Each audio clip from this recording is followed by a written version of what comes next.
Malipayong dayong kilom-kilom Subo, Kabisayan ug Mindanao uban ni Dr. Iris ug ni CB diri sa Bukirang Barangay sa Kasili sa Konsolasyon kini si Leo Lastimosa. Magpasalamat na sa makausapa inyong gipadayon karong hapuna sa inyong tagsa-tagsa ka mga Pinoyanan. Ang atong sugilanon karong hapon naguluhan CICC. Ang atong isgutan mao ang akong expose sa Cebu International Convention Center. Usa sa labing higanting proyekto ni Gobernador Gwendolyn Garcia sa Subo. And looking back para nako, mao toy usa sa mga pabilo nganong iya kong gipasakaan og mga kasong libelo, mga kasong kriminal. Tutugid in fact ang mga kaso ang gisunod-sunod pasakan ako. Kaya parang di makadawat hangtod karon si Gobernador Gwendolyn Garcia nga dunay mangahas sa pag sukwahi niya. Kanang iyang pagpang-recruit sa tanang mga mayor sa Subo, gawas lang sa pipila nga nibalibad yun. Timaan na gusto siya unanimity. Gusto siya mo ambahan ang tanan niya. Gusto siya nga mo luhod ang tanan niya. Ug kung doon na ganin sukwahi, masuko siya. Ug perti niya sukuan ako. Siya akong gibisto ang Cebu International Convention Center, CICC.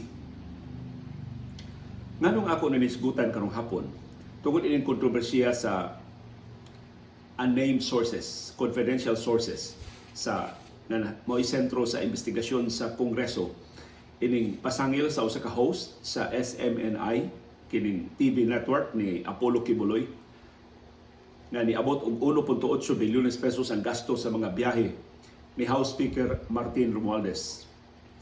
Unya ang host nga gipatawag ni invoke sa confidentiality sa iyang tinubdan. O in fact, iyang gi-invoke ang Soto Law. Mao na balaod nun sa duha ka higanting mga Subuanon. Ang original nga nangamahan sa balaod, ang Soto Law, mao si Vicente Soto. Ang atong gipasidungan karon sa Vicente Soto Memorial Medical Center. Pero limitado kaayo ang scope sa original nga Soto Law para na to sa mga print journalists. Kaya mga newspapers pa man niadto sa panahon ni Soto, mao mumantala og mga balita. Wa pa may balita dito sa radyo, amot doon na bay telebisyon, wa pa internet niyatong higayuna. Mao na nga laing higanting Subuanon si anhing kongresista Raul Del Mar. Sa iyang panahon, mao ni usab ni update sa Soto Law ug naglakip na sa mga broadcast journalists, nag-apil na sa mga internet platforms na nagpanangat og mga balita. So, tanang mga sakop sa media, sa bag-ong media, na dili print journalist, ang ngayon magpasalamat ni anhing kongresista Raul Del Mar na nahatagan ta sa samang proteksyon sa mga print journalists. So in fact, mo hinungdan nga nung gi-invoke ni Jeffrey Celis, ang host sa SMNI, na may nipasangil na niabot ng 1.8 bilyones pesos ang gasto sa mga biyahe ni House Speaker Romualdez ug iyang gitumbok nga usa ka ang iyang tinubdan taga Senado. Pero di niya manganlan tungod sa Soto Law. Kay dunay confidentiality of sources, doon siya katungod pagtipik, pagtago sa iyang tinubdan sa balita. Kaya kung isang ituga ng balita, kita pa may tinuod musalig sa mga sako sa media. So kung ang balaod sa confidentiality of sources, gituyo na aron paghatag proteksyon sa mga sakop sa media o sa ilang mga sa amo mga tinubdan. Na dili mahadlok mohatag sa tukma nga kasayuran, labi na kon makadaot sa mga powers that be ang maong mga information, pieces of information. Ug mao na akong tinubdan sa akong original nga expose sa Cebu International Convention Center. Unang nadawat nako nito higayon ng mga text messages. Ito ron mga text ni adto. Mao kini, mao kana, daghan kay mga pasangil nga gitsupi ang subasta, dunay pinuang sa proyekto, bloated ang proyekto, daghan kay mga pasangil. Batok sa implementasyon, batok sa management sa Cebu International Convention Center. Pero tungod kay mga text messages, yo ako kaila kinsa nagpada, ako lang gitubag nga akong i-verify. Ako ning susihon kay nahibaw ba yata unsa ka sensitibo ang mga kasayuran labi na si Gobernador Gwendolyn Garcia mo hingtungdan na dili makapasaylo bisa pag i-invoke nimo ang confidentiality of sources. Ug in fact iya jud kong gikiha. Ug in fact niabot jud 16 anyos. Ang katapusang kasong libelo nga gipasaka batok nako una ko na acquitted, una ko na absuelto with finality sa Korte Suprema sa niagi lang Semana Santa. Pasaka niya ang kaso 2007. O 16 years later, aya panahukmi sa Korte Suprema nga wa day ko'y atraso, wa day ko'y krimen nga nahimo. Batok ni Gobernador Gwendolyn Garcia. Human sa mga text messages nga akong gihimong lead sa akong mga pakisusi, motoy nakapaingganyo na ako pagpangutana sa taga-Kapitolyo. Ito na sa mga higala sa Kapitolyo, mga board members, ubang mga department heads sa Kapitolyo, mga tarumba, dili magpaapo pa. Ang ilasulti, tinuod na liho pero wa may kahatag nimo. Di ka quote na mo isip source, pero nakadungog sa miana. Nagdaghang kay mga binuang anang pagsubasta sa Cebu International Convention Center. So, nagsigi ko og sama sa ubang mga sako sa media, nagsigi ko og susi. Pero ang atmosphere ni adto, ang mga sako sa media sa una friendly kayo ni Gobernador Gwendolyn Garcia. Kombinasyon sa kahadlok niya, nangahadlok ang mga sakop sa media niya, ug dunay mga sakop sa media nga gikataho nga nasa payroll sa Kapitolyo ni adtong higayuna. Unya mga sakop sa media nga nasa payroll sa Kapitolyo nitong higayuna, naglakip og mga publishers, naglakip og mga columnists, naglakip og mga reporters. Mao to nga mura ko og ako ra usa. Pero wala ang interesado sa mga pasangil sa laktod ng mga transaksyon sa Cebu International Convention Center, gawas na ko. So, kung kanto ng text messages sa akong basihan, puro ba way kapaingnan ang akong expose. Igo na kung pasangil, wa ko'y mga ebidensya, wa ko'y mga dokumento. So, finally, akong giingnan to, nagpadana kong text messages na wa ko'y mahimo ini mong kasayuran, gawas kung doon na ko'y makuptan na dokumento. Sus, human sa pila ka adlaw, abot bitaw ng mga dokumento sa among CBN. Layo ba kaya nag-ABS-CBN gikas Kapitolyo? Ya mga ang mga dokumento nga niabot nako, mga dokumento sa bidding. Giun sa pag-bidding, giun sa pag-award, ang notice to proceed sa subasta, o gi-point out dito ang pipila ka mga discrepancies sa transaksyon. Amo to na interest nako. Wala na may dokumento. Ya akong gi-confirm sa provincial engineer, gi-confirm nila nga mauna mga pitsaha gipahigayon o subasta, mauna pitsaha ang pag-issue sa notice to proceed. So nitakdo ang mga dokumento nga ako nakuha. Dito nagsugod ang akong expose. Kasagaran sa akong expose, akong tukion sa akong programa sa Arangkada, sa DYAB, yung pagkasunod adlaw, ako suwaton sa akong column sa The Freeman. So, sa Arangkada, pinakatay ang treatment kay pila ba ito ka oras ang akong programa. So why meter-meter? Akong gibasa ang mga dokumento sa atol sa akong programang Arangkada. Unya ako nang i-summarize kay limitado man ako space sa The Freeman. Pero ang gigamit ni Governor Garcia nga ebidensya batok nako sa iyang kasong gipasaka kato ako mga column sa The Freeman. Dili ang akong mga broadcast sa DYAB. Mahimo man din gamiton aduha. Pero sa DYAB gud kini siya mangayo og wa mo tuy teleradyo tele niya itong higayuna. Kaya mangayo siya og kopya sa recording. Niya kinapatestifyo niya ang among technician na katog yung recording mao ang aktual nga programa nga na-air. Kaya kana komplikado magud kay na kay labi na ko nang ligid na ba ang daghang katuigan. Masayon, iya na lang gi-clip ang akong mga column, unya iyang gi-submiter sa korte, mo iyang gihimong ebidensya, batok nako. So maisip ba nga confidential sources ang akong basihan sa akong expose? Tinuod. Kaya huwag ko kaila sa tinubdan. Huwag man siya magpaila nako. Nahadlok siya magpaila, kaya tili mapugos ko, masipyat ko, ug nga niya. Nakahibaw siya unsay mahitabo niya. But later on, sa diyang nagdako na dyan pag-ayo ang kontrobersiya, doon na ako'y nadunggan. Na doon ay mga opisyal o mga trabahante sa Kapitolyo nga gipaglabay ug nagkalain ng mga pwesto. Huwag ko kailahakin say naghatag na ko og kasayuran, pero ang Kapitolyo naghimog ilang kaugalingong investigasyon. I don't know, sa kamakiangayon ng ilang investigasyon, doon na sila gidudahan na may tinubdan sa ako mga dokumento, sa ako mga papeles. O usa sa ilang gidudahan na naghatag nako og mga dokumento mahitungod sa Cebu International Convention Center, mo tungway putol ang akong expose. Batok sa CICC, ilang gilabay og layo nga lugar. Di lang ko mag-isgot ang mga detalye kay tiring matrace sa Kapitolyo, maogi dito yung tinubdan. Pero muna ako nahibawan, kaluoy atong pipila ka mga opisyal o mga trabahante sa Kapitolyo nga ilang gidudahan nga mao'y naghatag nako og mga dokumento mahitungod sa Cebu International Convention Center. Just you can pass. Just pass lang. Here. Dunay. Bye. Okay. Say goodbye to the dog. Bye. Be good. Don't embarrass me. Wala na si CB. Buol ba ni CB og nailakaw si Iris? Kami rang duha ni CB na billion dollars bike, nailakaw si Dr. no? Dr. Iris. Sabi lang, kita lang kung mapadayon aning atong programa. So, mo na yung nakapait. Wa ko kahibaw kin siya naghatag na ko mga dokumento, pero gipanangtang sila gikan sa ilang wa sila tangtangan, illegal man na pagtangtang nila gikan sa ilang pwesto, pero gibalhin sila o mga lugar, mga assignments na labihan ang lisura sa ilang pagpatrabaho.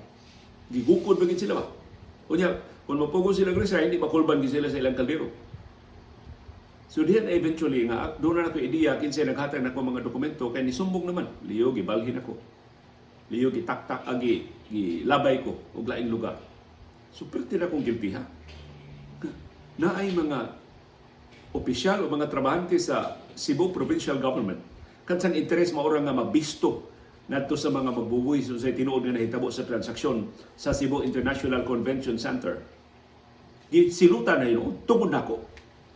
Kay gusto silang mutabang nako o kay akong gigamit ang ilang mga dokumento, sila mo'y gipahimungtan ni Gobernador Gwendolyn Garcia.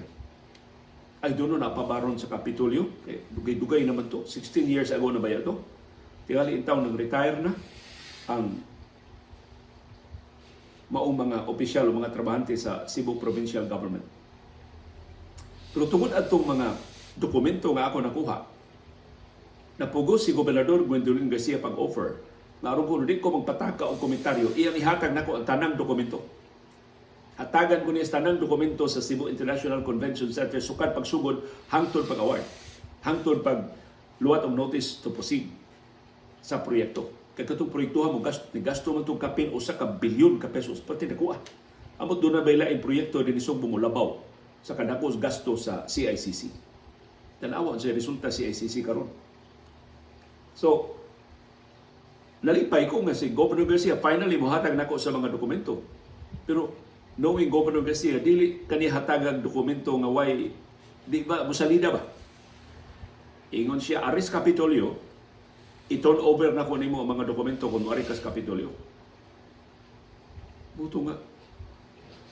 Pupugos ko gadto sa Kapitolyo. Ngano di masab ko ganahan nga mo kuha sa dokumento. So gitawagan ko siyang staff nga ang turnover sa documents himuan og dinner, na dinner. Kung ano na may dinner. Ingon siya kay gusto siya maklaro gyud. Unya giimbitar niya mga sakop sa media pag-cover sa turnover. Sus. Uwawa na ko nga dunay dinner, mura ba og mura ba og unsa nga transaksyon ba? Unya at the end of the dinner, at the end of the activity, i-turn over na ko ang mga dokumento. So dito ang mga sakop sa media, dito mga commentators, gipangimbitar, daghan kayo na ni hapon dito, doon na pa'y wine, ikugasto mga mga Subuano. Aron lang ba makasalida siya? Aron iya mangangkon siya nga transparent ni nga akong administrasyon, so kuwais pasangil ni Leo Lastimosa nga doon akong gitaguan, wa ko'y gitaguan, o akong ihatag niya tanang dokumento. Sus, pag-turn over ng dokumento, parte daghan ang folders, may gani, gipadadaan ko sa sakyanan sa ABS-CBN, gikarga na ang dokumento sa among kung sa tingan sa among sakyanan ni Antos sa ABS, Nissan nga Pathfinder, ang among sakyanan. So daghan ka, dakong lugar para mga dokumento. Basta naghuot sa among sakyanan ang mga dokumento kay gibutan mga folders ng perting bagaa sa mga dokumento. So dito na, pag-abot na si istasyon, doon ako steel cabinet, giingnan ko sa usa ka tigpaminaw nga Leo i-secure gina Leo kaya tingali og hilabtan ng dokumentuhan diha unya ikay pakasadon maunsa na dokumento tig i-disseminate man na og di maong paagi nya ikay pakasadon sa Kapitolyo tipigi gina. So diha ko steel cabinet nga pila to ang akong steel cabinet akong basiyo sa tanang mga dokumento nga akong mga papeles nga akong giso dito. Basta duha ka andana sa steel cabinet na puno sa mga folders. Magdako ka ito nga steel cabinet ha, ang napuno sa mga dokumento. So akong gisuyan o pakli-pakli, di mo ko kasabot sa mga dokumento. Why explanation ba? Asang sinugdanan, asang ikaduha, asang ikatulo. Pero gihanok lang ako mga dokumento nga why explanation. Wa gani inventaryo unsa to mga dokumentuha, asa ato ang mga bidding documents, asa ato ang invitation to bid, asa ato ang notice to award, wa gyud. Notice to proceed, wa gyud. So, pag programa na ko pagkasunod adlaw, nagpalaban ko. Niya na ang mga dokumentong giturn over ni Gobernador Gwendolyn Garcia. Pero, di ko kasabot unsa ni mga dokumento ha. Mahimo ba tabangan ko ninyo? Kinsay ka mo mubasa og mga bidding documents, tabangi ko ninyo. Kinsay mga kamaog project management, tabangi ko ninyo. Kay murag gihanok ra ni Kapitolyo. Unya nagtuo tayo sila, di ko kasabot, tinuod daw di ko kasabot. So palihog tabangi ko ninyo or masabtan ni nako ang mga dokumento. Kay lahi ato mga dokumento ba nga gihatag nako nga dali ra kay ka makasabot. Nagkatud na ay pananglitan usas mga allegations nga dunay mga proyekto nako nga usa ka aspeto ra sa CICC ang gitarong og subasta. Ang ikaduhang aspeto giingon lang nga adjacent project wa na isubasta. Murag ingon na ba na mga palusot sa maong transaksyon. Makasabot ko. Nya doon na ba mga annotation? Ingnon ba ka nga mao ni ani pasabot ani. So kato nagpadana ko mga dokumento gusto gyud makasabot ko. O say pasabot sa mga dokumento. Kadto mga dokumento gihatag ni Gobernador Gwendolyn Garcia tamok ra to. Bahala na ko makasabot na kong dili. Sus, maayo na lang. Usa ka listener nga nakadungog nako naluoy. Di lang ko mo ila siya ngaan kay hantod karon inilara bagid ni siya kaayo nga eksperto gid ani mga higante nga mga project management. Apil siya ni mga higante mga proyekto dinhi Subo kini mga nindot kay mga proyekto dinhi Subo, apil ni siya. Ingon siya liyo. Akong ipakuha diya sa akong staff ang mga dokumento. Musalig ba kanako? Ikusalig ko sa Ricky kay naka-interview ko niya, naka-ila ko niya, panahon pa sa nangaging ng mga administrasyon sa probinsya sa Subo, aktibo. Kunya inila kay siya dinhi Subo. So akong giturn over ang dokumento ngadto niya. Siya tagi ko 1 week pagtuon ani. Niya ako ipasabot nimo sa pasabot aning dokumento ha. So suwara ka about 1 week after 3 days tawag siya balik na ko siya liyo. Na-shoot kas boyot sa Kapitolyo. Ano naman sir? Siya kato mga dokumento nga ilang gihatag ni mo liyo. Wag yun ito ilami. Mga dokumento to di gyud mo tug ani mo giunsa lang pagpatuman ang Cebu International Convention Center. Mga dokumento to liyo nga wag yun tulibagbag kayo.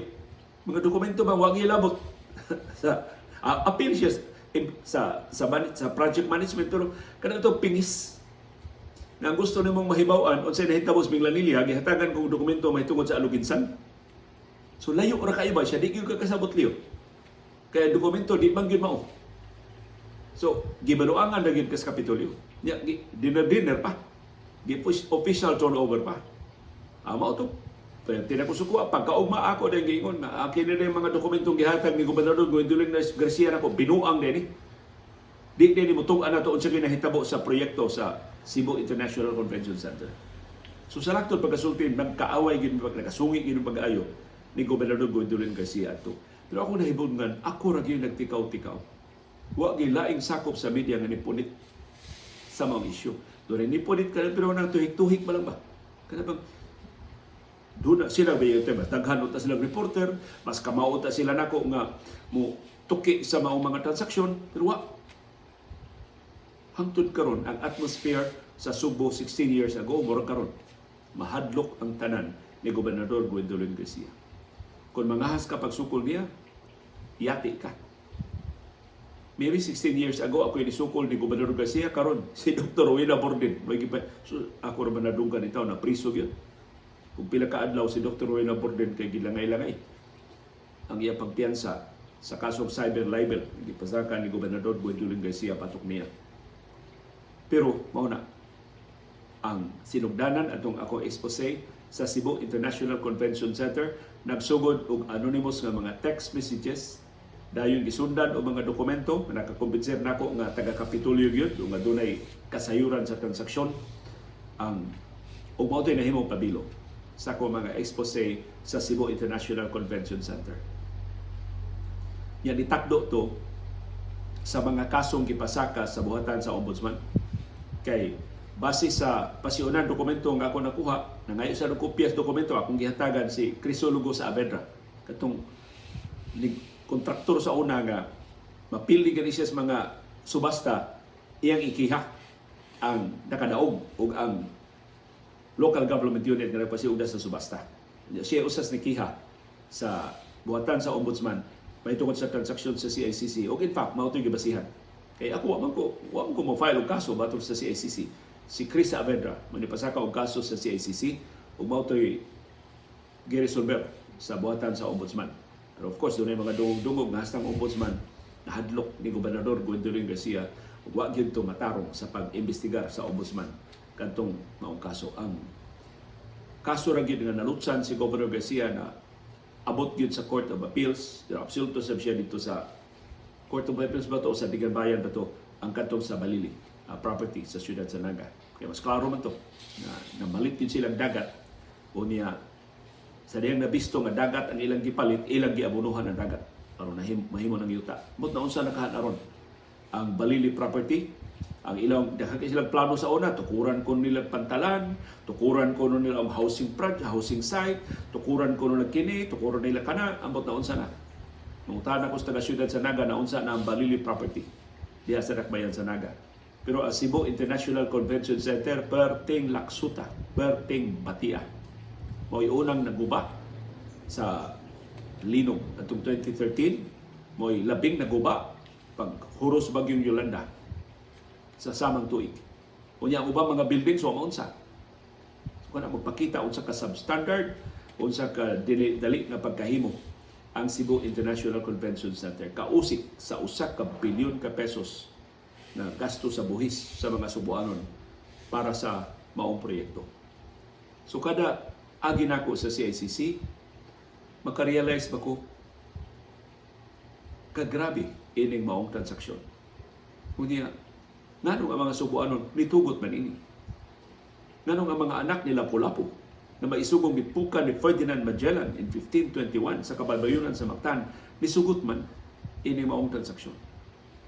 Kung doon pa kayo mas kamao pa nako na ni-expose ini maong proyekto, nisusi sa kinatibuk ang transaksyon, doon pa kayo mga abogado nga nitabang nako pag supina sa mga dokumento, kung ang Kongreso ni sanong pa sa mga auhag na imbestigahon katong maong transaksyon, tingali.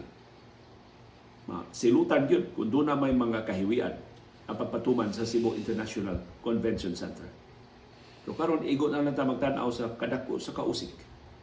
Sa usa ka bilyon ka pesos nga balor sa kausik sa buhis sa mga Subuanon wa kapusli. Daghan kay sila giplano sa CICC, mahimo ko ng tapukanan sa mga kalibutanon nga kalihukan dinhi sa Subo, doon na pay hilipad as kami niga na CICC pagtukod nila si tanawa karon unsa na ang Cebu International Convention Center. Pero ang nakapait, imbis paninglan si Gobernador Gwendolyn Garcia, nilig-on hinuon ang iyang pagdominar sa politika dinhi sa Subo. Karon bisag modayon pagdagan pagka-gobernador si Dr. Rowena Borden, abot to siya daganan. Nahapit tanang mayor sa probinsya sa Subo, naana mag yampungan, naana mag-aliluya ni Gobernador Gwendolyn Garcia. Bisan ako ang mga amigong mayor sa una, karon lain na kay tinagdan, kay nana sila. Nagkapusta ni Gobernador Gwendolyn Garcia. Abot to siya kaumaon sa Subo. Kung magpabilin na talawan o buta ang mga Subuanon, ining klaro kaayo nga pagyama-yama nila. Pila na ka eleksyon dinhi sa ato Subo, di ta katuo sa resulta sa eleksyon. Dako kay glabaw dinhi si kanhi Presidente Rodrigo Duterte atong 2016, dako kay glabaw dinhi sa Subo si Presidente Ferdinand Marcos Jr. atong 2022, na unsa naman ang mga Subuanon. Kita ba mo'y original nga ni Alsa batok sa diktadurang Marcos atong dekada 80. Gipanguluhan ta ni Indenita Cortez de Luz, gipanguluhan ta ni Dodong Olganza, gipanguluhan tang Taliox Bacalso, gipanguluhan tang Billy Ligaspi, gipanguluhan ta ni Vic Balbuena, gipanguluhan ta nilang Dr. Zenaida Uy, gipanguluhan ta ni Padre Rudy Romano, gipanguluhan ta sa isog, ligdong, determinado ng mga Subuanon. Diyon sa manato ang Sugbo karon. Nanong naingon ini naman ang Sugbo karon. Tipikal nga og paghulagway ninyo sa kapait ang sitwasyon sa Sugbo karon. Usa ka mayor dinhi Sugbo, di lang ako nganlan iti apikihon sa Kapitolyo. Kining maong mayor, gidungog ni nga isog, gidungog ni nga independent minded, gidungog ni nga makabarog siyang kaugalingon nga manatiil. Pero karong pag-o, wa na hilom na kayo, hipos na kayo. Kunya kato mga resolusyon pagpaluyo ni Cristina Frasco, kato mga resolusyon sa bisan unsa na lang nga mahuna-unaan sa Kapitolyo, katong resolusyon batok sa Bureau of Animal Industry, katong resolusyon mahitungod sa ASF, katong mga resolusyon mahitungod sa COVID-19. Pirma silang tanang mga mayor. So finally, gipangutan na siya siyang higalang doktor na mayor. Kaya lamang ko ni mo mayor, kaya isog sa inyong pamilya, kaya isog ato imong mga katiguangan. Anong pirma manggaan ng tanang pangayuos Kapitolyo ninyo. No. Show up naman kayo mo ni Gobernador Gwendolyn Garcia. Iba mo sa iya sulti. Di lang ko i-detalye ang iyang sulti, kaya mailhan din sa ni Mayura, pero niya akong negosyo, akong politika, akong pamilya. Mao'y maguba kung mangahas kog sukol ni Gobernador Gwendolyn Garcia. Mao nang aron mulahutay ang akong politika, aron dili kahilabtan ang akong negosyo, bisag unsay papel gikas Kapitolyo maupod sa akong opisina, di na ako basahon, diretso na ko pirma. Kaya kung mangutana ka, inom ka, nganong ba subi-subi? Magsusi ka nga naman inom ka, saan ka mo, pirma ka di. Gusto ka, pikiho na mo. Ang iyong negosyo, gusto ka, padagana na mo diha, o mas likod pa nimo sa umabot eleksyon, maglikay na siya. So, pirma na lang sila. Ingon anak, katalawan ang atong mga politiko din sa Sugbo. Kung kitang katawan, way kalainan sa atong mga politiko. Kinsay hawd, mo'y atong abibahan. Bahala na kung dagko kay libaong sa atong kadalanan, bahala na kita kinadatuan nga probinsya wa magkanimao ang mga basic services dinhi sa ato. Nagmahay ba ko sa akong expose sa Cebu International Convention Center na kung wa pa ito na ko himua di ito ko mahasol sa diagin 16 ka tuig, wa ko'y pagmahay. Mag-istoryahan man ni Iris na Ars, wa pa ito na ko buhata Ars, kanindot ka sa itong kinabuhay Ars, no? Wa tay kontra, wa tay kaso, wa ko kagasto og dako, dili ko mahukaw ba in taon na di ko pahuway og tarong, maguna-una sa akong ugma, sa nag-ung nga mga kasong kriminal batok nako. Pero akong ginas Iris, pero Ars, ug wa pa sabto na ko himo Ars, di ko kaatubang sa akong kaugalingon karon. Kung ipaundayon pa ko ni Gobernador Gwendolyn Garcia atong iyang tanang tentasyon, katong tanan niya mga imbitasyon, aron di madayon ang akong kaso, amot sila akong dagway karon. Tingali ako na spokesperson sa Kapitolyo. Tingali ako na usas mga political strategists sa atong mga politiko din sa Sugbo. Kaya ang bugtong gikinahanglan, aron mo dailos kang tentasyon, magpatintal ka for the first time. Magpaundayon gani ka sa unang higayon, asayon na lang kay kang lugion sa ikaduhang higayon, sayo na lang kay kang grahon sa ikatulong higayon, sayo na lang kay kang modailo sa ikaupat na higayon, and so on and so forth. O magpadayon ang paglugsong sa imong kaligdong, magpadayon ang imong pagpaligya sa imong kadungganan, magpadayon ang imong pag-prostitute sa imong kaugalingon. Wa ko magmahay. 16 years ago, nipili ko sa isang kakurang usa ni Barong batok ni Gobernador Gwendolyn Garcia. Dili sa yun ang ako nahiaguman, pero makapataas ko sa akong agtang o mapasalig ninyo, wa ko magbudhit sa akong propesyon. Ug padayon ko makapasalig ninyo, padayon ko na musulti unsay akong gituuhan nga tinuod o bubarog sa unsay akong gitawuhan na matarong na mga baruganan sa mga panghitabo sa atong nasod, apil na sa atong kaugalingong lataran.